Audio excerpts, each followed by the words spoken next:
Hey guys, today I'm going to tell you how to set live wallpaper on iOS 26 in iPhone. If you're using any iPhone in iOS 26 and now you want to set live wallpaper on your iPhone, so let's see how can you easily do that. You just have to open your settings. In settings, just scroll down and look for the wallpaper option. Here's that, just tap on it. And here you just have to select the add new wallpaper option, and then you have to select the photos option, and here you have to make sure that you have a live photo. So if you don't have, you have to open your camera, and here tap on these options, and then you have to select the live option and then take any photo.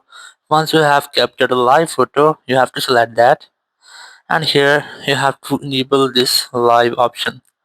Here you have to make sure that you have enabled it. If you haven't enabled this, so your live photo will not work. Once you have enabled, simply tap on add option, then select on which you want to set on your live wallpaper, and once you have set it, your live wallpaper has been successfully set it on your iPhone. So in this way, you can easily set live wallpaper on any iPhone in iOS 26. Thank you very much for watching the video.